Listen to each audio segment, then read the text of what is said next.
ማለ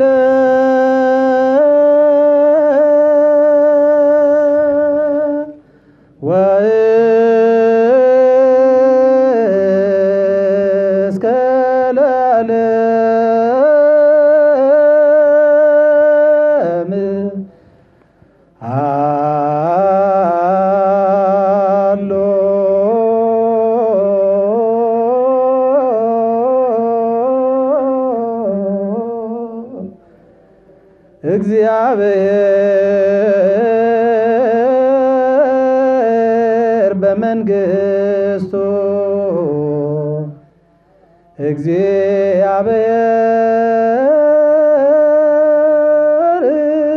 እግዚአብሔር በትስንስቱ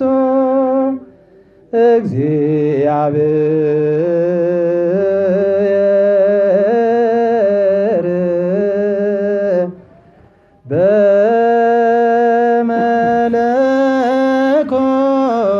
በመለኮቱ waaqayyo addunyaa dursee tureera hanga bara biraattis mootummaa isaatiin jira waaqayyo sadummaa isaatiin jira waaqayyo mootummaa isaatiin jira bakkalchaa fi barii dura guyyaa falkan dura ergamoonni otuu hin uumamin waaqayyo mootummaa isaatiin jira samiiwwan osoo hin diriirin fuulli lafaa osoo hin mul'atin biqiltoonni osoo hin biqilin waaqayyo mootummaa isaatiin jira aduu faddeessa urjiiwwan duras deddeebi'aa ifootan duras waaqayyo mootummaa isaatiin tureera beelladoota socho'an duras simbirroolli balalli'an dura bineensota galaanaa dura waaqayyo mootummaa isaatiin jira addaamiin akka bifa isaa fi fakkeenyaa isaatti otoo hin uumin addaamis abboommii isaa osoo hin diigin dura waaqayyo mootummaa isaatiin jira tureera abbaa ilmaa hafuura qulqulluu galanni ni ta'a har'as yeroo hundumaa bara baraa.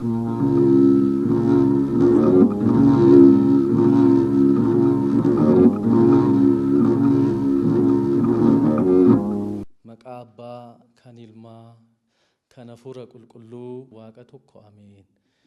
Jaalatamtoota maatii waaqayyoo waaqayyoon kan isin jaalatu waaqayyo kan jaalattan bakkuma teessan jiraattanii maqaa waaqayyootiin akkam turtanii nageenyi waaqayyoo hunduma keenya waliin haa ta'u jaalalli giifti teenyaa durboo maaramiif ergamtoota isaa tiksoota keenya ergamtoota qulqulloota hunduma jaalalli isaaniif eegumsi isaanii nu waliin haa ta'u.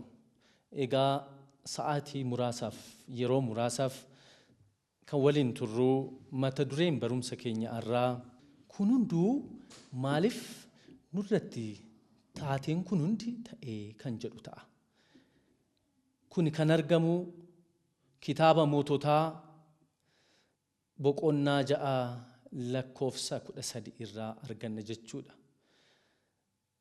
Kitaaba moototaa boqonnaa 6 lakkoofsa 1 irraa calqabnee wayita dubbisnu sagaleen waaqayyoo akkana nuun jedha.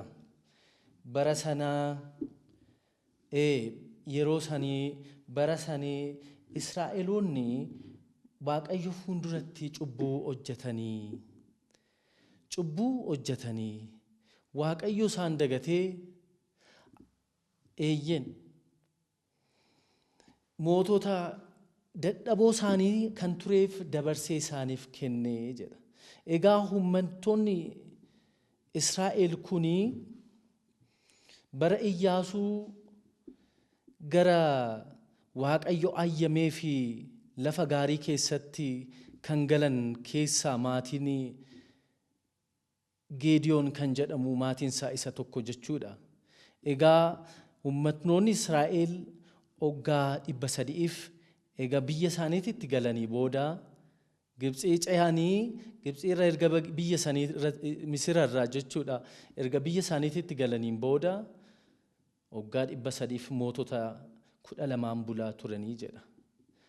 Bara kana boqonnaa kana irratti yoo wayita dubbistan cubbuu wanta hojjetaniif sagalee waaqaa hojii waaqaa san wanna dagataniif waaqas wanna irraanfataniif Waaqayyo dabarsee mootii bulchiinsa ummata bulchaa miidiyaamaawiyaan kan jedhamaniif dabarsee kennee jechaadha.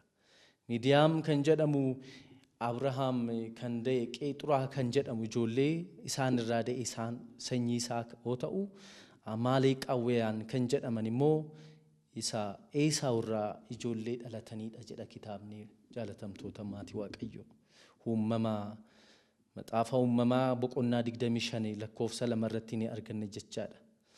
Bara sanii jedha Israa'eloonni facaasanii haammachuu dadhabanii dhalaniit dhungachuu dadhabanii jedha. Egaa mata duree keenya kanas kan kaasne irraa seenaan Israa'el sunii fi seenaan keenya amma wanta wal fakkaatu fiidha. Nu ummata Waaqayyoo waliin jenna, ummata Waaqayyoo ofiin jenna. Garuu taateen kun hundinuu maaliif nurra ga'ee laata? Egaa mata dureen kun taateen isaan irra ta'an maaliif akka isaan irra ta'eef isaan booda immoo Waaqayyoon akkamitti isaan akka yaadatee rakkoo cimaa san keessa akka ba'anii seenaa nutti muudha jechuudha.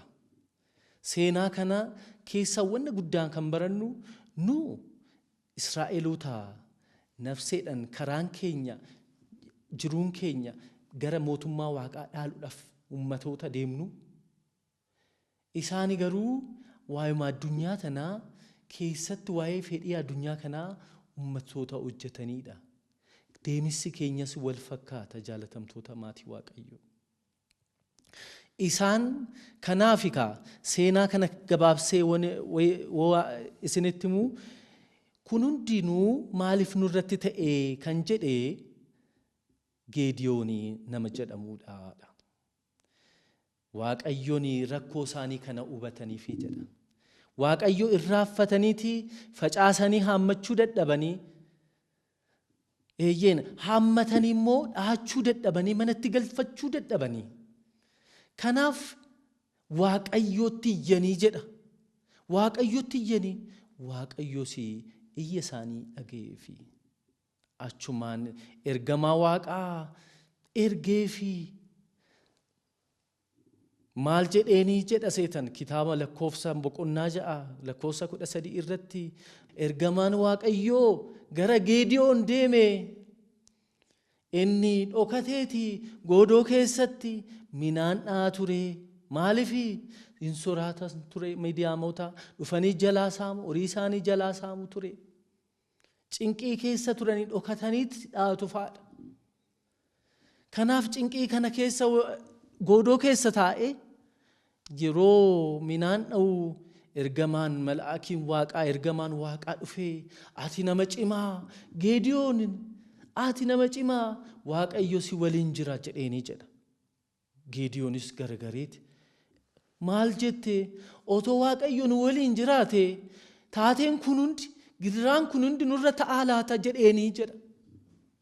Ati cimaa nama Waaqayyo yeroo hunda sin waliin jira jennaan malaaka Waaqatti garagaree animmaa dadhabaa gosni kiyya dadhabaa gadi bu'aa keessaa kan Minaasee jedhamu keessaa hin dhufe.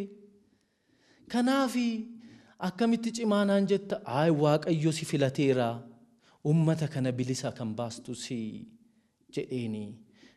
Achumaan Geediyoos amanee nama Waaqaa wanna ta'eefi ergamaa Waaqaa saniit ta'us barraan kufee egaa sagalee Waaqaa ergamaa Waaqaa waliin haasa'uu calqabe.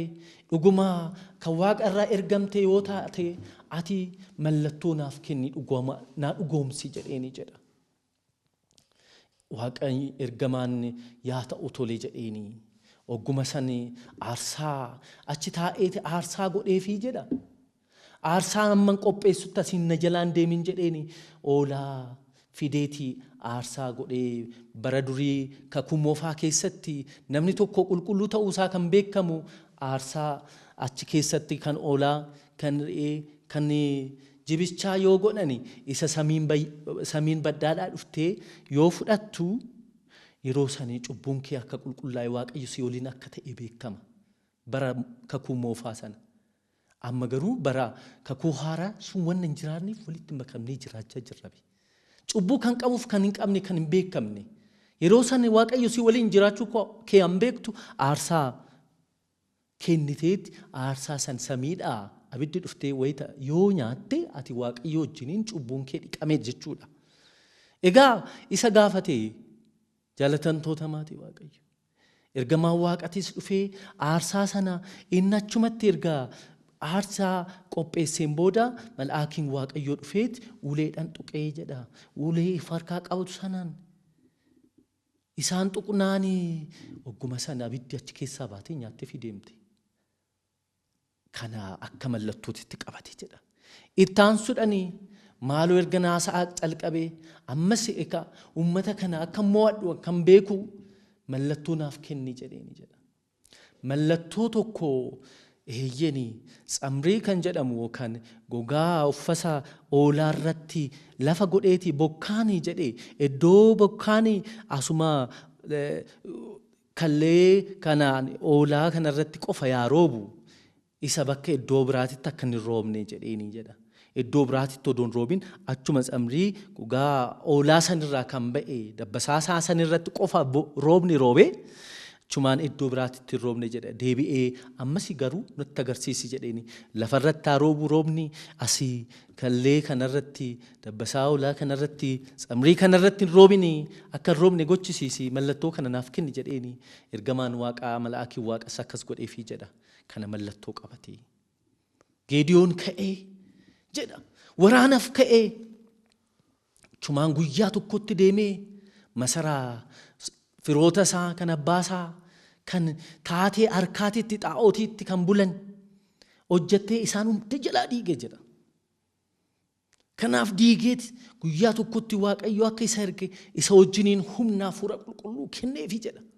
Waaqni waliin ta'ee uumaan suraan. Isaaf kenne guyyaa tokkochi waamicha wayita godhuu jedha. Kuma loltoota 32 sassaabbate jedha. Guyyaa tokko keessatti 32 achuma waraanaa qophaa'e. Waaqayyo immoo garagaree laphee isaanii ilaale. Baay'eedha. Loltoonni ummatoota miidiyaan deemanii lolanii mo'achuudhaaf diinota isaanii jechuudha.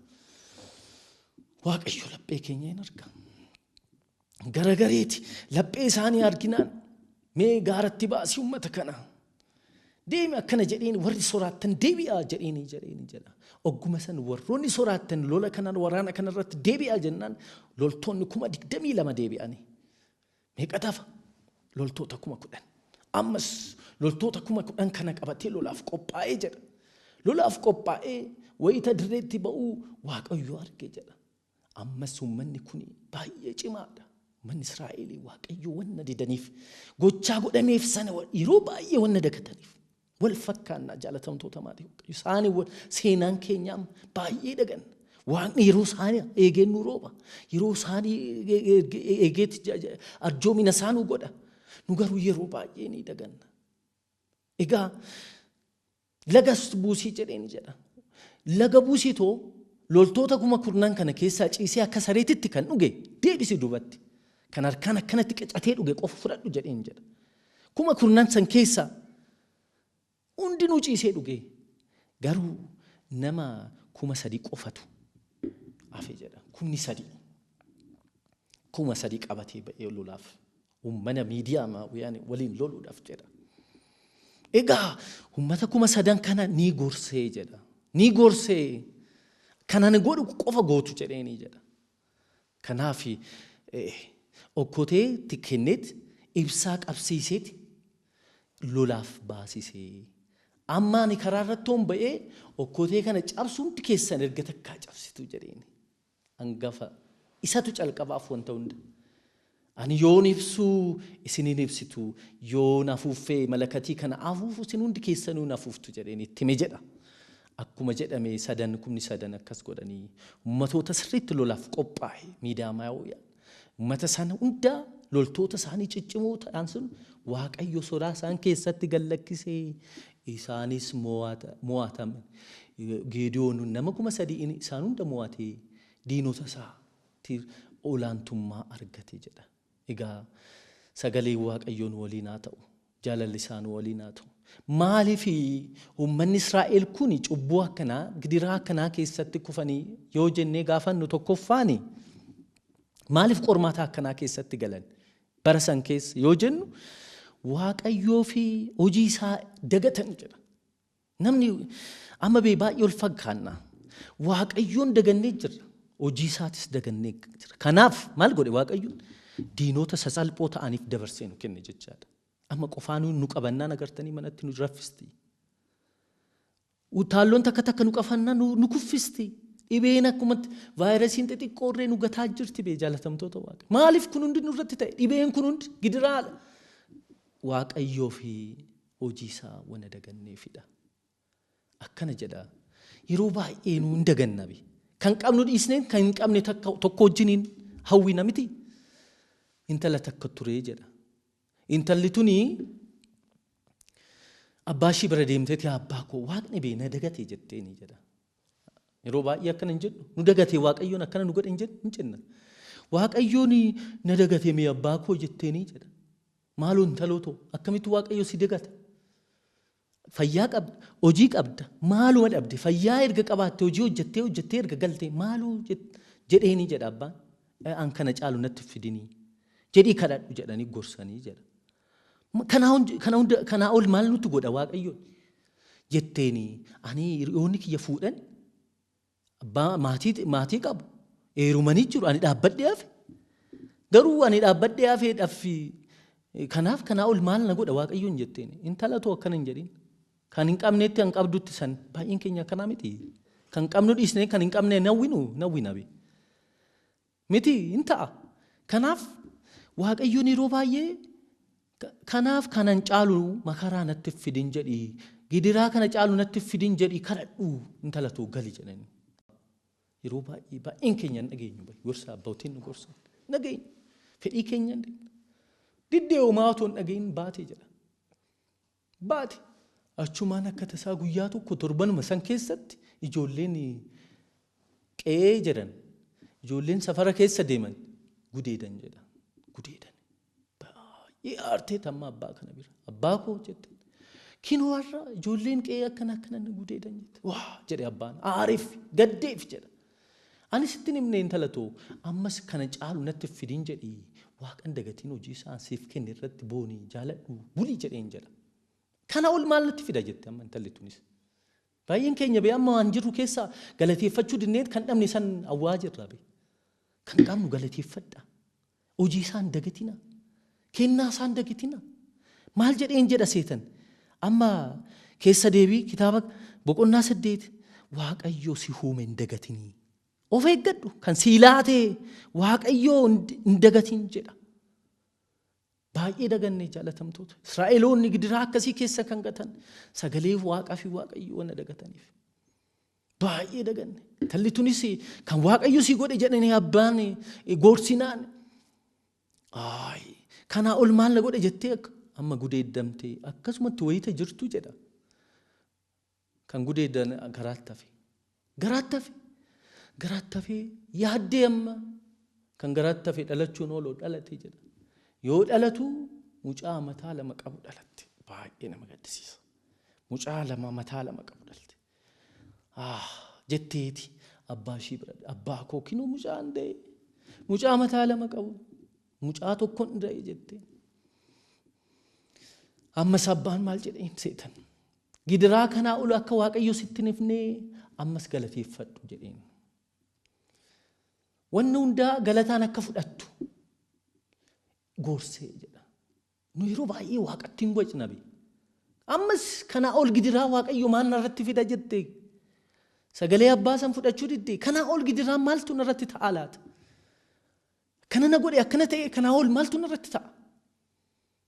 Yeroo baay'ee hin beeknu karaa waaqayyo nu qoru jaalatamtoota maatii waaqayyo. Karaa qoramnus hin beeknu. Egaa gidiraan kun ishee irratti erga ta'een booda ammas gattee baati jedha. Akkuma ishiin achi abbaa ishii biraa badde deemteen qalbii ishii biraa erga mana ishiitti galteen booda mucaan tokko du'ee jedha. mucaan tokko du'e tokko qalbii nafs lubbuu keessa jira maalaa gootu amma cinqeedha tokko jira tokko du'eera nulfaata baay'ee amma eessan geessa akkana waalle tokko du'aadha tokko lubbuun hin jira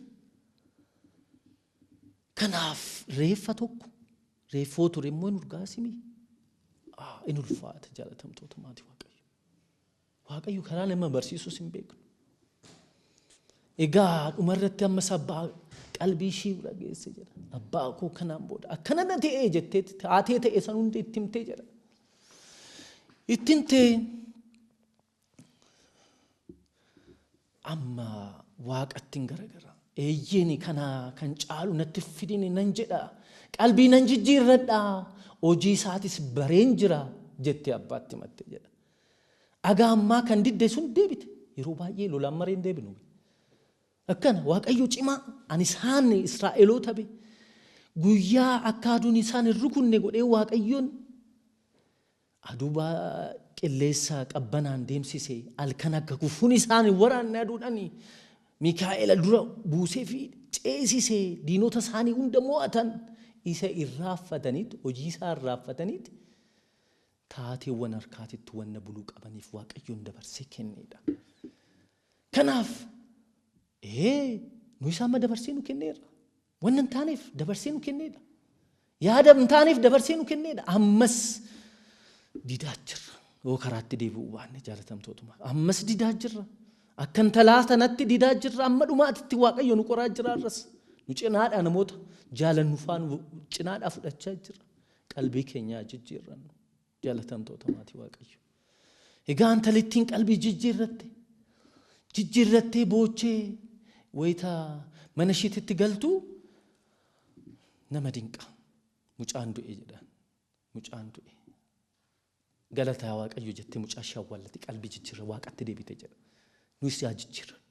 Kanuma seenaan isaanii kan nutti himu. Isaan taatee wanna hojjetaniif. Kanaaf dhumarratti akka walii galaatitti waaqayyo akka waliin ta'u maal haa goonu yoo jenne Geediyoon mallattoo waaqarraa gaafate mallattoo fudhatee ka'ee mo'ateedha. Mallattoon nu kenname tokkoffaan kana jechaadha. Fannoo gooftaa keenya qabannee bakkuma hundatti argamuu qabna. Jaalatamtoota maatii waaqayyo. Fannoon gooftaa mallattoo keenya. Mallattoo kana of harkaa yoo wayita ganne rakkoon gidiraan kunurra nurra ta'a jechaadha. Mallattoon lammataa waaqayyo nuuf kenne giiftii teenya durboo maaramiiti. Kanaaf ishis cimsinee haa qaban. Geediyoon kan mo'ate mallattoo qabateeti. Nuyis mo'achuu addunyaa kana kan dandeenyu mallattoo taatee kan nu kennamte durboo maaramii akkana jedha Isaayyaas boqonnaa raajii Isaayyaas boqonnaa 7 lakkoofsa 14 irratti gooftaan milikkita yookaan isiniif kennaa milikkita isinii kennaa. Kanaaf durbii ni durbummaadhani gadaamessa ishii keessatti baatee durbummaadhaan ni deessi. Kanaaf mallattoo waaqayyo isiniif kenna jedhe. Mallattoon teenya eenyu lammata durboo maaramiidha. Kan dhumaa amantii keenya mallattoo duraa abbootiin lafa isinii kaa'en sana hin gatinii jedha kitaabni. Fakkeenya boqonnaa 22 lakkoofsa 3 abbootiin kan teessisan mallattoo duraa hin gatini. Mallattoon keenya amantii keenya tawaadoo ishii qabannee isaan sadan mallattoo fannoo, mallattoo giiftii maaramii, mallattoo amantii keenya kan dhumaa mallattoon keenya gooftaa Iyyasuus Kiristoos. Isaayyaas raajii Isaayyaas boqonnaa 16 lakkoofsa 10 irratti isaan kana qabannee qofa kan mo'achuu dandeenyu jaalatamtoota maatii waaqayyo. Egaa gidiraan kun hundi maaliif nurra ga'ee wayita jennu nuyi wanna baay'ee keessatti wanna galleefi taatee harkaa irratti wanna amneef wanna jaalala qarshiitti bulleef jaalala addunyaa wanna nu mo'ateef jaalala namummaa of keessaa balleessine wanna ganneef taateen kun hundi nurra ta'ee jechuudha. Kanaaf waaqayyo Geediyoon kaasee ummata Israa'el bilisa baase nuufis Geediyoon tokkicha nuuf kaasee akka bilisa nu baasu ayyama isaa nuuf haa ta'u jechaadha. Geediyoon ummata san barsiisee akka jijjiiree bilisummaatti akka isaan baasee nuyis gooftaan kee Iyyasuus Kiristoos jaalatamtuun haadha isaa durboo maaramiin bilisaa cubbuu keessaa akka nu baasan ayyama isaa nuuf haa ta'u. Egaa gidiraan hundi kun maaliif nurratti ta'e kan jedhuuni barannee akkuma walii galaatitti egaa gidiraan kun hundi kan nurratti ta'e sagalee Waaqayyoof hojii isaa wanna daganneef tokkoffaan, lammaffaan immoo taatee harkaa xaa'ootii hojiin keenya xaa'ootii nutti ta'e. Fakkeenyi keenya jireenyi beekumsi keenya xaa'ootii wanna nutti ta'eef Waaqayyo dabarsee fedhii addaatiif nu kenne. Kanaaf yaadeebinu jaalatamtoota maatii Waaqayyo. Egaa Gidewoon mallattoo isaa san qabateeti mootota san hunda guyyaa tokko keessatti mo'ate. Nuyis mallattoo keenya fannoo Waaqayyo nu kenne. Mallattoo ummatatu naf sodaataniif nan kenna akkuma jedheetti mallattoo kana nuuf kennee jira, cimsinee haa qabannu jechuudha. Durboo maaramii jaalatamtuu maaramii Waaqayyo akka fedhii isaa godhee biyya keenya Itoophiyaa arjoominaan akka kenneef ni beekna. Kanaaf namuyyoo kakatu maaram jedha, kibbatti kaabatti maaram jedha, ba'atti fi lixatti maaram jedhee kakata. Beektuu kan nuuf kennamte haati Waaqayyo deessee Waaqa wanna nuuf kenniteef. Kanaaf ishiis qabannee mootummaa Waaqayyoo akka dhaallu gidiraa nurratti bu'ee rakkoo nurratti bu'ee kana keessa isa akka bilisa baannu ayyama Waaqayyoo nuuf haa ta'u. Kan nu barsiise kan eegee nu tiksee Waaqayyoon keenya, Waaqayyoon abbootii keenya kan galatoome nuuf haa ta'u. Nu haa turu. Wasbaat ለእግዚአብሔር።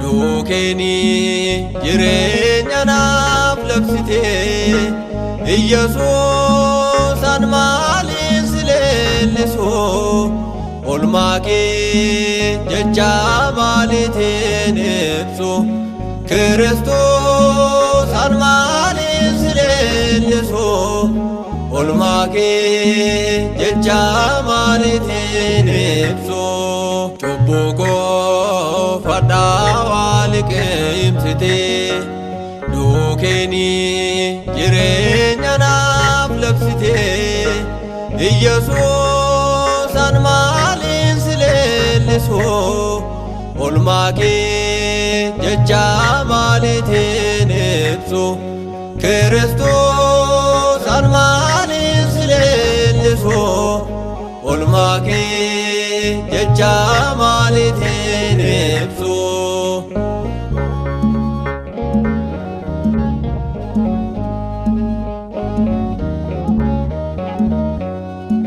cubbuu koof samiirraa buute jaalalaan Maariyaam irraa dhalatte naaf taatee jireenya bara baraa duukeni lubbuun koo boqoteera cubbuu koo fadhaa liqeemsitee duukeni jireenya naaf labsitee Iyyesuus an maaliin si leellisoo olmaa kee jecha maaliitiin ibsu Kiristoos an maaliin si leellisoo olmaa kee jecha maaliitiin ibsu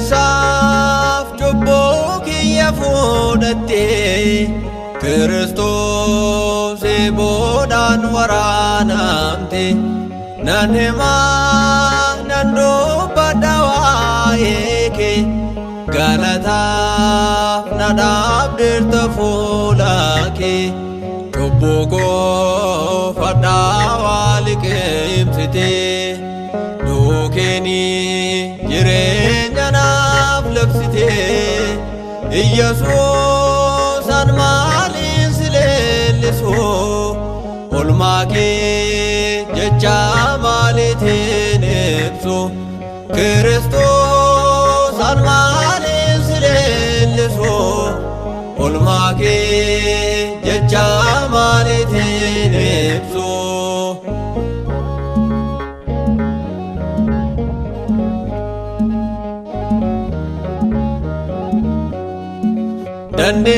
Dandeessee cubbuu koo baatte fannoodhaaf qaraanii yookaan baate addadhaa jaalalli kee uumaa koo dhiiguu kee naaf qoorsite maadaa koo cubbuu koo fadhaa liqeemsitee duukeeni jireenya naaf labsitee Iyyesuus an maaliin si leellisu olmaa kee jecha maaliitiin ibsu Kiristoos an maaliin si leellisu olmaa kee jecha maaliitiin ibsu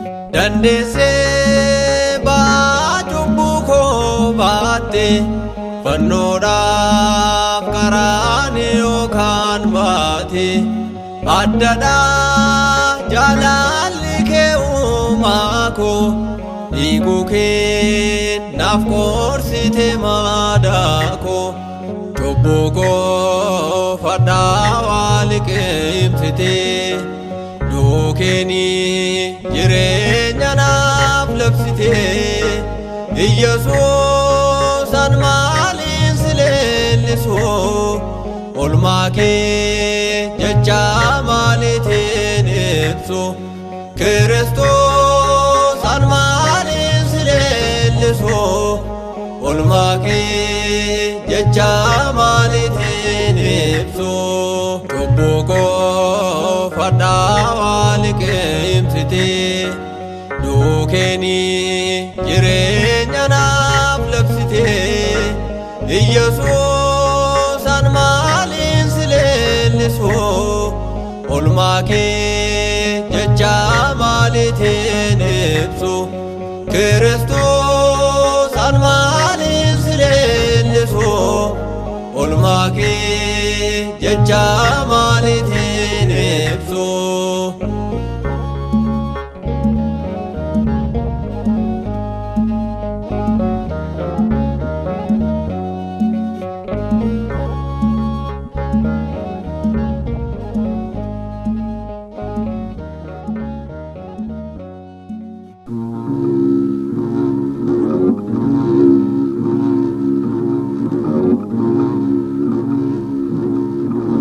kabajamtootaa fi jaalatamtoota saba Waaqayyoo iddoo fi bakka jirtan hundumatti nageenyiif jaalalli gooftaa keenya Iyesuus Kiristoos isiniif haa baay'atu hunduma keenyaaf haa baay'atu kabajamtoota abbootii harmoolii dargaggoo shamarran daa'imman hundumaa warri miidiyaa mana amantaa keenyaa daawwattan warri sagantaa kana hordoftan hundumti keessan biyya keessaa fi biyya ala teessanii sagalee Waaqayyoo kan isin dhaqqabu marti keessan nagaa fi nageenya gooftaa keenya Iyesuus Kiristoosiin nagaa isiniin jedha radeebi'uun akkam turtanii galannii fi ulfinni Waaqa abbootii keenyaaf haa ta'u gargaarsa isheetiin haadhummaa isheetiin kan waliin jirtu haati keenya araarsituun keenya qulqulleettii Dubroo Maariyaamiin maqaan ishee bara baraan kan eebbifameef kan galateeffamee nuuf haa ta'u Waaqni abbootii keenya qulqulloota toloota gargaaree hunduma keenya nu haa gargaaru jecha kallattiiwwan barnoota keenya yeroo darbe waliin barachaa turre keessatti naamusa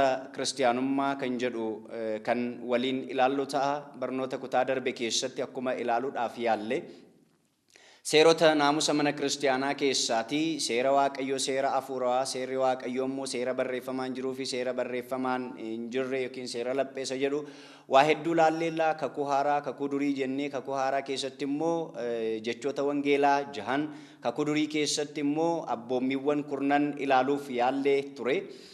Kutaalee darban keessatti jechaadha. Kutaa har'aa kana keessatti immoo seera foonii yookiin seera addunyaa wajjin wal qabatee bakka gurguddoo lamatti qoonnee ilaallaa ni jalqaba. Seera mana kiristaanaa isa jennu yookiin ittiin bulmaata seera mana kiristaanaa fi seera addunyaa isa jedhu kana kan waliin ilaallu kan waliin barannu ta'a.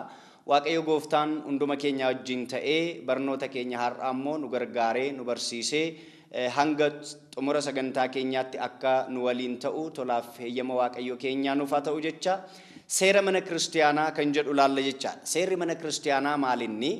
Seerri mana kiristaanaa maaliif barbaachise? Seera mana kiristaanaa jechuun maal jechuudha? Isa jedhu kana ilaalla jechaadha. Seera mana kiristaanaa jechuun ittiin bulmaata mana kiristaanaa, sagantaa mana kiristaanaa akkasuma heeraa fi seera mana kiristaanaa jechuudha. Ittiin bulmaata mana kiristaanaa jechuun manni kiristaanaa akkuma abbootiin keenya 318 dubbatanii seera nu hojjetanitti wana amman ba'aatti ቅድስት ቤተ ክርስቲያን እንተላይለ ኩሉ ጉባኤ ዘሐዋርያት ጀቹዳኒ አቦቲን ኬኛ ሴራ ከነኑ ሆጀተኒሩ mana kiristaanaa tokkitti kan taate duuka bu'oonni kan walitti qaban yookiin sassaabanii ulfaattu mana kiristaanaa tokkotti ni amannaa jedhan. Ulfaattu mana kiristaanaa tokko jechuun manni kiristaanaa akkuma beeknu hiika garaagaraa haa qabaatu iyyuu malee hiikni ni jalqaba mana kiristaanaa kan jedhaman qaama namaati yookiin mucaan namaa mana kiristaanaa jedhama. Sababiin isaas Kiristoosiif bakka bulmaata waan ta'uufi Kiristoos hafuuraan qaamaan mucaa namaa keessa foon namaa keessa waan buleef foon namaa waan fudhateefi manni mucaan namaa yookiin lapheen mucaa namaa mana kiristaanaa jedhama. Manni kiristaanaa inni lammaffaa immoo gamoo isaati. Kana hundumti keenya hin beekna. Gamoon mana waaqayyootiin maqaa waaqayyootiin ijaaramu mana waaqayyooti waaqayyo hafuuraan keessa bulaa yookiin kiristaanonni immoo bakka walitti qabaman kun walitti qabamnu mana kiristaanaa jedhamuudhaan akka beekan akkuma waamamu ni beekna. Kanaaf manni kiristaanaa kun seera mataa isaa danda'ee ni qabdi jechaadha. Manni kiristaanaa tokkittiidha jennee manni kiristaanaa isheen baadiyyaa keessa jirtu, isheen magaala keessa jirtu, isheen biyya keessa jirtu, isheen biyya ala jirtu akkuma abbootiin keenya barsiisan ulfaattuu mana kiristaanaa tokkittiitti ni amannaa jechuudhaan nu barsiisaniiru. Manni kiristaanaa amalummaa ishee keessatti amaloota mana kiristaanaa jedhamanii beekaman keessaati manni kiristaanaa tokkittiidha. Ulfaattuu mana kiristaanaa jedhamtee yookiin immoo manni kiristaanaa isheen baadiyyaa fi isheen magaala keessa jirtu amalummaa isheetiin tokkodha. Tokko gaafa jennu maaliini? Sirna tajaajila isheetiin tokkodha. Sirna waaqessuu isheetiin, sirna waaqayyo waaqessuu isheetiin, sirnoota tajaajila mana amantaa keessatti kennitu hundaani amalli ishee tokkodha. Akkuma silansiniin jedhe egaa manni kiristaanaa baadiyyaa keessa jiruu fi manni kiristaanaa magaala keessa jiru, manni kiristaanaa biyya keessa jiruu fi manni kiristaanaa biyya ala jiru walumaa galatti sirni waaqeffannaa isaanii haalli waaqayyoon itti waaqessan akka biyya biyyatti sa'aan walgatuu danda'a malee sirni waaqeffannaa ishee sirni tajaajila ishee tokko. Fakkeenyaaf sirna qulqulleessaa irratti yookiin sirna qiddaasa isa jennu irratti gaafa laallu kitaaba Gitsaa'ee jedhamu yookiin kitaaba Gitsuu jedhamuutiin kitaaba kanaatiin ittiin bulmaatni guyyicha sana qiddaasee kamtu akka inni qiddaaseewwan yookiin sirna qulqulleessaa 10 keessaati. Sirni qulqulleessaa isa kam sanbata isa har'aa kanatti sanbata isa boruutti sanbata isa torbeetti isa kam akka ta'u qulqulluu Yaareedii fi abbootiin biroon seera tumanitti seera kanaatiin ittiin bulmaanni isheen magaalaa fi isheen baadiyyaa keessa jirtu tokkittiidha. Egaa mana kiristaanaa tokkittii taate kanaafi maaltu barbaachisa yoo jennu seeratu barbaachisaa jechaadha. Seera mana kiristaanaa inni jennu isa kanadha. Egaa seerri mana kiristaanaa maaliif barbaachisee jedhanii warra nu gaafataniif akkuma beekamu seerri mana kiristaanaa sababii inni itti barbaachiseef wanta hedduu wanti hundinuu yookiin seeronni mana kiristaanaa keessatti raawwatan hundumti isaanii jalqabni isaanii eessa, xumurri isaanii eessa akka ta'e kan beekamu yoo seerri jiraate. Fakkeenyaaf sirni qulqulleessaa, sirni qiddaasee inni jennu diyaaqonoonni fi luboonni mana Beetaliheem isa jennu keessaati ba'anii fooniif dhiiga gooftaa keenya Yesuus Kiristoosiin qabatanii gara mana qulqullummaatti deemu. achirraa eegalee egaa lubichi inni tokkoffaadhaan gale sun maqaa abbaa ilma fuura qulqulluu guyyaan kun akkam guyyittiin kun akkam nama sodaachisti jedhee sirna qulqulleessaa yeroo inni eegalurraa kaasee hamma nagaadhaan gara mana keessanitti galaa jedhutti lubni kun sirni qulqulleessaa hin eegala sa'a mataasaa danda'ee qaba sirna mataasaa danda'ee qabachaa yoo seerri jiraatedha kun hundumtuu kan milkaa'uu danda'u yookiin kan seeraan xumuramuu danda'u kanaaf seerri mana kiristaanaadhaaf barbaachisaadha. Har'a manni kiristaana keenya seera mataa ishee danda'e qabdi.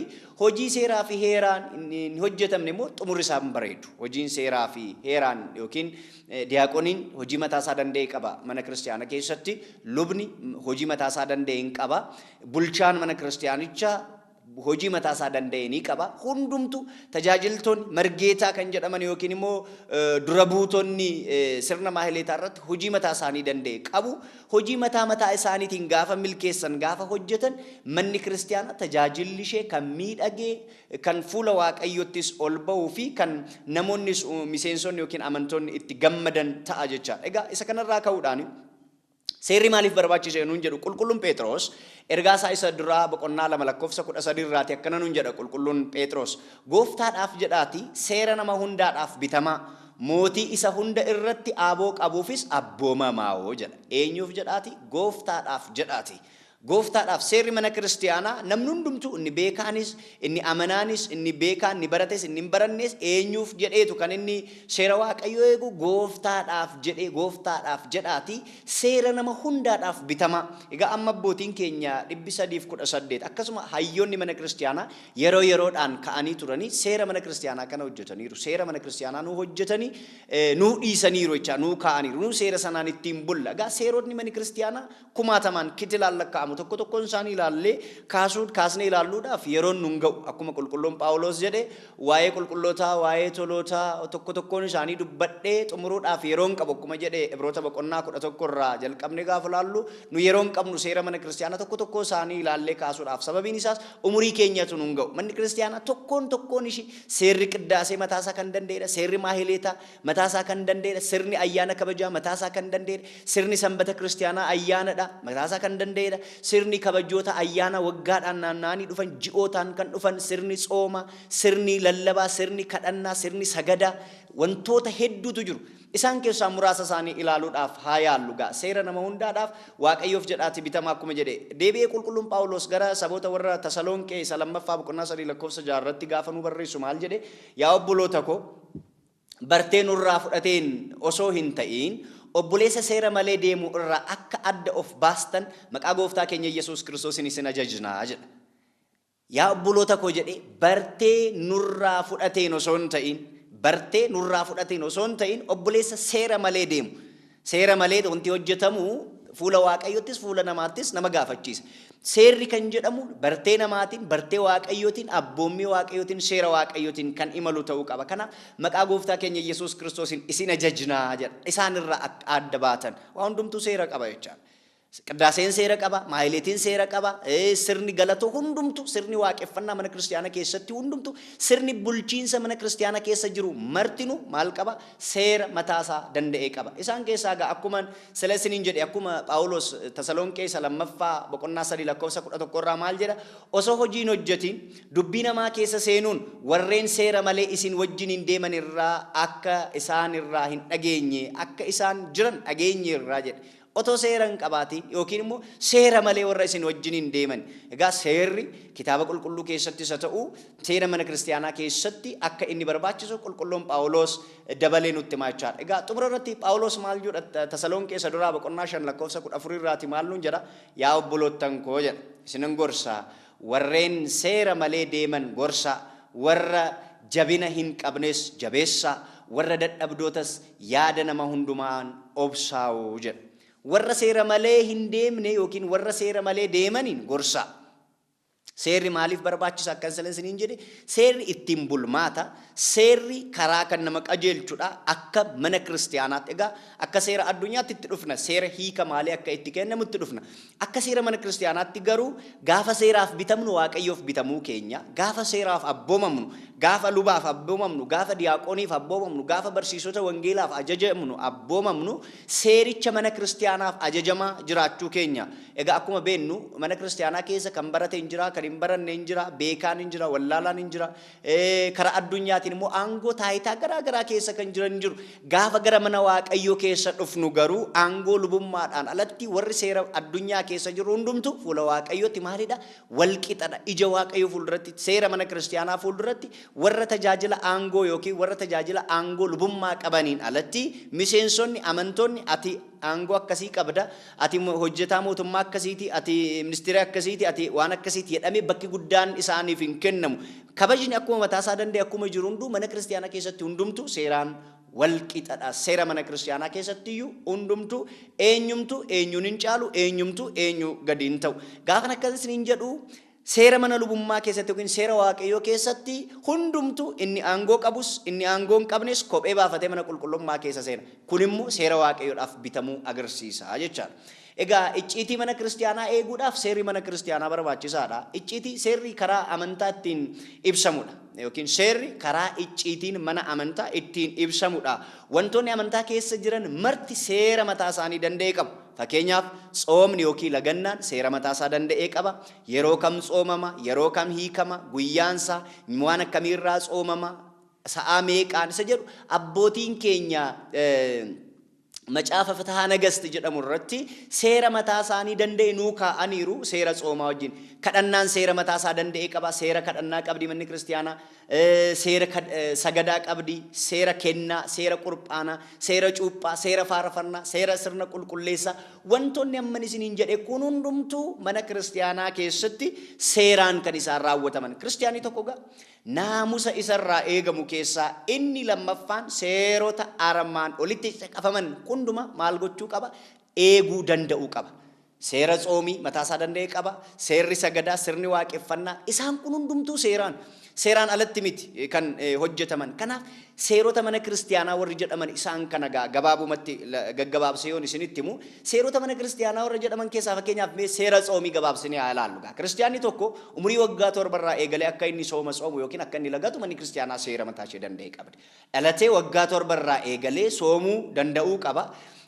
Akkuma macaafni fatahaa nagasti jedhamu irratti kutaa soomaa yookiin kan jedhu kutaa 15ffaa irratti abbootiin keenya yoomirraa kaasee daa'imti tokko umurii meeqarraa kaasee akka inni tsoomuu qabu yeroo tsoomus dhukkubsatan akkamitti tsoomuu qaba dubartiin garaatti baattu akkamiin tsoomuu qabdi yoom tsoomuu qabdi isa jedhu kana kan biyya bulchu yookiin kan daangaa raayyaa ittisa biyyaa soomii yeroo kam akka inni tsoomuu qabu wantoota hedduu sooma kana keessatti abbootiin keenya seera nu hojjetaniira. Egaa tsooma jechuun laguu of dhorkuu jechuu yoo ta'u of qusachuu otoo fedhii foonii keenya fedhii lubbuu keenyaaf bichisiisuu jechuun seera sooma keessatti waa baay'ee ilaalleerra gaggabaabsinee ilaaluudhaafi sooma jechuun egaa akkuma amma isiniin jedhe wanta hundumaa otoo raawwachuu dandeenyu gooftaadhaaf jennee of dhorkuu jechuudha. Sooma jechuun waa hundumaa nyaachuu dhuguu uffachuu akka barbaanne foon keenya irratti waan feene gochuu otoo dandeenyu jaalala gooftaa keenya Yesuus Kiristoosiif jennee waaqa isa nu uume isa nu booji'eef isa nu jiraachisuuf jennee maal gochuu qabna of bichisiisuu danda'uu qabna.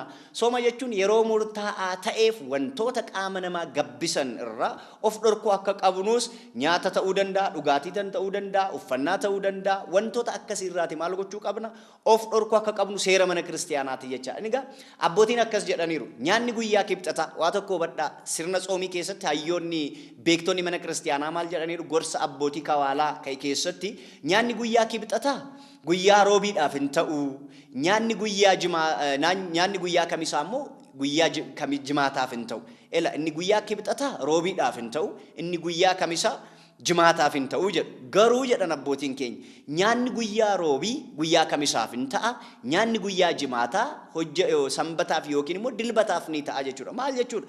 Guyyaa kibxataa nyaata foonii gabbisan kan akka dhadhaa killee waan akkasii kana nyaachuu dandeenya. Inni kun guyyaa kibxataa nyaatamaa garuu guyyaa roobiidhaaf hin ta'uu jechuudha. Inni guyyaa kamisaas immoo akkasuma jimaataaf hin ta'u jechuun guyyaa kamisaas wantoota amma kanaa nyaatamuu danda'u, foon dhadhaa wantootni akkasii nyaatamuu danda'u. Isaan kun guyyaa jimaataaf hin ta'an. Nyaanni guyyaa roobii kamisaaf hin ta'a jechuun isaa immoo guyyaa roobii wantoota qaama namaa hin gabbisne kan akka kuduraa fi muduraa wantoota akkasii kana ta'uu danda'u. Isaan kun guyyaa kamisaafis hin ta'u, guyyaa roobiifis hin ta'u jecha. Inni guyyaa jimaataas nyaatamu suma akkasii waan ta'eef guyyaa dilbataadhaaf ni ta'a jecha. Seera tsoomii keessatti abbootiin keenya bifa kanaan illee nuu ibsuudhaaf yaalaniiru. Kiristiyaanii tokko gaa soomiiwwan labsii manni kiristiyaanaa ajajje torban eeguu danda'uu qaba. Soomiiwwan labsiidhaan manni kiristiyaanaa ajajje yookiin hojjettu eeggachuu tsoomuu danda'uu qaba. Kunis kan beennudha. Soomiiwwan gurguddoo torban horii jedhaman sooma raajotaa, sooma nanawwee, sooma gooftaa keenya Yesuus Kiristoos, sooma fayyinaa, sooma duuka bu'ootaa, sooma durbee Maariyaamii fi sooma gahaad kan jennu yookiin immoo sooma mul'achuu isa jedhu kana kiristiyaanni tokko dirqama isaa tsoomuu danda'uu qabaachaa. Seerri soomiin nanawwee kun yoom jalqabaa hamma yoomitti, soomiin gooftaa yoomirraa eegalee yoom, soomii gooftaa keessoo maaltu jiran kan jedhu hundumtuu seera mataa isaanii danda'eetiin kan isaan abboomamanidha. Egaa caqasa macaafa qulqulluun isinii kenna. Wangeela Luqaas boqonnaa 2 lakkoofsa 37, Wangeela Maarqos boqonnaa 9 lakkoofsa 29, Iyyu'eel boqonnaa 2 lakkoofsa 12, akkasuma immoo Ermiyaas boqonnaa 6 lakkoofsa 36, Faarfannaa Daawit boqonnaa 69 lakkoofsa 10, Faarfannaa Daawit boqonnaa 109 lakkoofsa 24 fi Maatiyos boqonnaa 4 lakkoofsa 1 irraa jalqabnee gaafa laallu isaan kun hundumtuu seera mana kiristiyaanaa keessatti seera tsoomii. Sirni kadhannaas akkasuma kan mataa isaanii danda'e qabu. Sirni kadhannaa akkuma beeknu sirni kadhannaa maaliin kadhannaa jechuun egaa Waaqayyo wajjiniin dudubbachuu, Waaqayyo wajjiniin haasa'uu jechuudha. Egaa kitaaba Fitaha Nagasti jedhamu kanarratti abbootiin keenya kutaa 14ffaa irratti waa'ee kadhannaa kana seeraan nu barsiisaniiru. Kiristiyaanni tokko yookiin amanaan tokko maal gochuudha qaba? Seera manni kiristiyaanaa kadhannaa irratti qabdu hundumaa hojjechuu qaba. Kiristiyaanni tokko seerota yookiin sa'aawwan kadhannaa torba kan mataa isaanii danda'e qaba.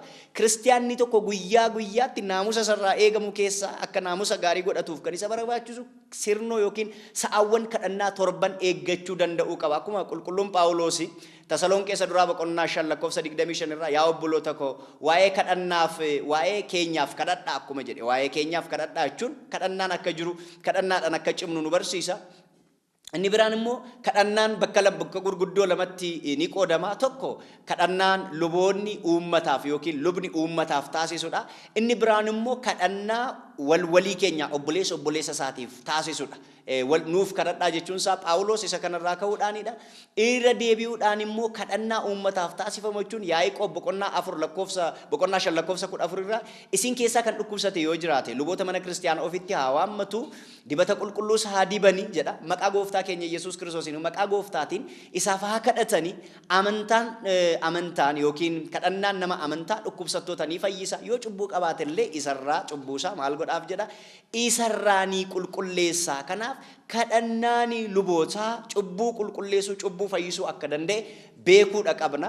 Kadhannaan kiristiyaanii tokko yeroowwan kadhannaa torban raawwachuu danda'uu qaba ni jenne kadhannaa obboroo yookiin kadhannaa barii kan jedhamu barii obboroo sa'a 12 irraa kadhannaa mataa isaa danda'e nagaan kan na bulchite nagaan na oolchi jedhee Waaqayyoon kadhachuu danda'uu qaba. Kadhannaa ganama sa'a 3 inni kun immoo gooftaan keenya Yesuus Kiristoos harkiif miilli isaa hidhamee gara murtiitti dhiyaatee guyyaa sa'a 3 irratti murtiin itti darbee gara Phiilaaxoositti kan ittiin geeffame yookiin gara murtiidhaaf itti geeffame ta'uu isaati kan nu agarsiisudha. Sa'aatii 3 kadhannaan sa'aatii 6 gooftaan keenya Yesuus Kiristoos cubbuu addunyaadhaaf jedhee fannoo irra sa'aatiitti oole waan ta'eef sa'a 6 irratti kadhannaa mataa isaa danda'e qaba kiristiyaanii tokko.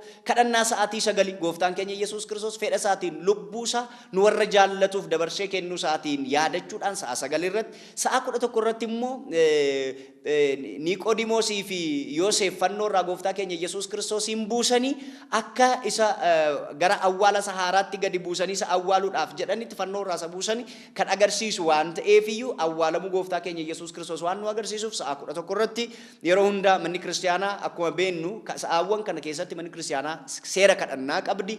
Akkasumas sagantaa galgalaa sa'a galgalaa fi sa'a galgala sa'a 3 fi kadhannaa halkan keessaa sa'aatii 6 gooftaan keenya Yesuus Kiristoos ወተንሥአ እግዚአብሔር ከመ ዘንቃ ምነዋ ወከማ ኃያል ወዳገ ወይን ወቀተለ ጸሮ በድሬው ጀዴ ዲያቆኒን አኩማ ዳዊት አኩማ ኒዱበት ዲያቆኒን አኩማ ኒፋርሱ ጎፍታን ዋቀዮ አከነማ ይርበ ኬሳ ደመቄ ከውተከ ኡጋቲን ወይኒ መቺ ወይኒ ሰዲሴት ጎፍታን አዋለ ኬሳ ከኤ ጀዴ አኩማ ወርሲሴ ዱአ ከኡ ጎፍታ ኬኛ ኢየሱስ ክርስቶስን ኢላሉዳፊ ዮኪን ያደቹዳፍ አልከን ኬሳ ሰዓቲ ጃከነ ከደና ኒገጌስነ የቻላ እንዲ ብራንጋ ጎፍታን ኬኛ ኢየሱስ ክርስቶስ ወንጌል ማቴዎስ በቆና ዲግደሚ ጃ 41 ኮራት ገረ ቆርማታ ተከንገለ ጀባዳቲ ከረዳ ጀዲ ገረ ቆርምሳት ተከንገለ ጀባዳቲ ቆረድ ከደና ጀቹዳን ወንጌል ማቴዎስ በቆና ዲግደሚ አፍር ለኮፍሰ ዲግደማ ወንጌል ማርቆስ በቆና ኩደሰዲ ለኮፍሰ ኩደሰዴት ወንጌል ማርቆስ በቆና ኩደሰዲ ለኮፍሰ ሶዶሚ ሰዲ ወንጌል ማርቆስ በቆና ኩደፍር ለኮፍሰ ሶዶሚ ሰዴት ፊ ተሰሎንቄ ሰድራ በቆና ሸል ለኮፍሰ ኩደቶርባ ሐመ ኩደሰዴቲቲ ዋኤን ከደናፊ ስርኒ ከደና ማል አከተኤ ኑበርሲ من كريستيانا سرنا تجاجلا كنيتو هندما الرتي سير متاشي دندي أكقبدو سلا كاسود آفيا ليرا تجاجلتو تا إشي من كريستيانا كيستي تجاجلا كن هندما الرتي مال كابو سير اتيمبول متا إساني دندي كابو سير سجدا جرا سير كأنا جرا سير قربانا جرا سير فارفنا جرا فارفنا نكوا فيرانيتي وثالني ويا أفر رابو سني فالفتني لفرجن غلطني ميتس فارفنا سير متا سادن ديك akka mana kristiyaanaat eenyumtuu lafarraa ka'ee yookiin callisee faarfannaa hojjechuun danda'u faarfannaan kan inni hojjetamu abbootiidhaan jalqaba yeedaloof walaloosaa war abbootiin hojjetan yookiin namni hojjetu nama amantaa nama icciitii mana kristiyaanaa hubate ta'uu qaba lammaffaa immoo icciitii mana kristiyaanaa hubate sana immoo raggaasisee akka seeraaf heera mana kristiyaanaatti bakka jirurraati akkuma abbootiin keenya eeyyama abbootii gaafate heeyya abbootiin qulqulluun sinodosiin ilaalee faarfannaan sun barumsaa fi akkasuma seeraaf heera mana kristiyaanaa keessatti rakkoo tokko kan hin qabne yoo ta'e heeyyama mana kristiyaanaatiin faarfannaan kan hojjetamu egaa akkuma har'a arginu faarfannaa hojjechuun akka bartee ta'ee hundumtuu faarfannaa ta'uu faarfataa ta'uu barbaada garuu kennaa ofii jalqaba laaluu lammaffaan immoo erga kennaa ofii ilaallee booddee erga kennaa keenya argine booddee maal gochuu danda'uu qabna seeraaf heera mana kristiyaanaatti faarfannaa akkamitti akka hojjetamu ilaaluu danda'uu qabna kanaaf abbootiin keenya 318 qulqulloonni duukaa bu'oonni fi abbootiin keenya 318 seera mana kristiyaanaa nu hojjetani tajaajiltoonni ishees akka ittiin gaggeeffamaniif seera nu hojjetanii urga manni kristiyaanaa waajiroota afuuraawaa qabdu hundumaa keessatti waajiroota mana kristiyaanaa qabdu keessatti waajira mana lubummaa waajira sabakaa gubaa'ee kan jennuu fi waajira ittiin bulmaata sabakaa gubaa'een tokko yookiin waajira mana lubummaa keessatti mana kristiyaanaa kan eegan koreen mana kristiyaanaa maal hojjechuu akka qaban eenyu inni hojii gaggeessaan ittaanaan barreessaan maallaqa qaban akkamiin akka isaan hojjechuu qaban akkamiin akka isaan eessa akka filatamuu qaban manni kristiyaanaa seera mataa ishee danda'e yookiin ittiin bulmaata qaala awaadii kan jedhamu ittiin bulmaata seera kanaan immoo hojjettoota ishee akka isaan seeraan hojii mana kristiyaanaa hojii afuurawaa akka isaan hojjetan ni taasisti jechaadha gabaabumatti gaa seera mana kristiyaanaa kan jedhamu yookiin ittiin bulmaata seera mana kristiyaanaa kan jedhamu danuun jiraatuyyuu hedduun jiraatuyyuu hedduu keessaati warri muraasni akkuma silasniin jedhe soomni seera mataasaa danda'ee qaba soomiin gooftaa keenya Yesuus Kiristoos yoom eegala yoom hiikama soomiin raajota yoom eegala yoom hiikama yoom qabama yoom soomiin kun immoo waaqayyoof galatti galfama ayyaanota irratti mata fakkeenyaaf ayyaana dhalachuu gooftaa keenya Yesuus Kiristoos sooma keessan kabaju ayyaana du'aa ka'uusaa sooma keessan kabaju kana hundaaf abbootiin keenya duukaa bu'oonni kitaaba qannoonaa isaanii irratti yookiin kitaaba seeraa isaanii irratti maal hojjetaniiru ayyaana illee akkamiin akka kabajuu qabnu ayyaana yeroo kabajnu immoo akkamiin kabajuu qabna sirna sagadaa keenya sirna waaqeffannaa keenya irratti akkamiin akka ta'e fakkeenyaaf amma yeroo nama keessa jirru kun yeroo du'aa ka'uu gooftaa keenya Yesuus Kiristoos ayyaana guyyaa 50ffaa yookiin yeroo gammachuu kana keessatti maal ta'uu akka qabu maal kiristiyaanii tokko maal hojjechuu akka qabu naamusa akkamiin akka inni deddeebi'uu danda'uu qabu abbootiin keenya kana hojjetaniiru ayyaanni kamiyyuu ta'e yeroo kanatti sirni qulqulleessaa yeroo hundumaa jimaatas haa ta'u roobii haa ta'u akkuma guyyoota biroo guyyoota yeroo soomaa keessatti sirni qulqulleessaa sa'aa booddee yookiin waaree booddee akka inni hin qaddafamne sirni galataa sirni qiddaasee yeroo hundumaa ganama akka ta'u yeroon kun yeroo gammachuu yeroo aara galfii yeroo Kiristoos du'aa nuu ka'e yeroo waanjoon garbummaa keenya nurraa cabe yeroo bilisummaan keenya itti nuu lallabame waan ta'eef yeroon kun yeroo gammachuuti yeroo badhaadhinaati yeroo aara galfiiti yeroo rakkattootatti gargaarruudha yeroo warreen dadhabdoota itti gargaarru waan ta'eef yeroon kun yeroo gammachuuti. Kanaaf seera mana kiristaanaa keessatti yeroo tsoomaa maal gochuu akka qabnu yeroo immoo soomni hin jirre immoo maal gochuu akka qabnu abbootiin keenya seera nu hojjetaniiru. Kanaaf kiristaanni tokko gabaabumatti kiristaanni tokko maal hojjechuu qaba isa jedhuu fi ittiin bulmaata seera manni kiristaanaa hojjettu yoo hojjete kiristaana isa dhugaa kan Kiristoositti amanu isa taasisaa jechaadha. Isa kana wajjin wal qabatee egaa kutaa itti aanuu fi kutaa isa dhumaatti immoo kiristaanni tokko seera hafuura Waaqaa qofaaf bitamuu qaba. Lakki seera addunyaadhaaf akkamiin bitamuu qaba kan jedhu kutaa itti aanutti kan ilaallu ta'a. Waaqayyo gooftaan keenya nu waliin ta'e nu gargaaree nu barsiisee yeroo kanaan waan nu ga'e ulfinniif galanni sodaatamaa maqaa isaatiif haa ta'u. Gooftaa keenya Yesuus Kiristoos abbaa keenya uumaa keenya fayyisaa keenya akkuma inni du'aa ka'e nuyinis immoo kufaatii cubbuurraa nu kaasee mootummaa isaa bara baraa akka nu dhaalchisu tolaaf eeyyama isaa nuuf haa ta'u. Kadhannaan dubree Maariyaam hunduma keenya wajjin haa ta'u hanga bara baraatti. Ameen.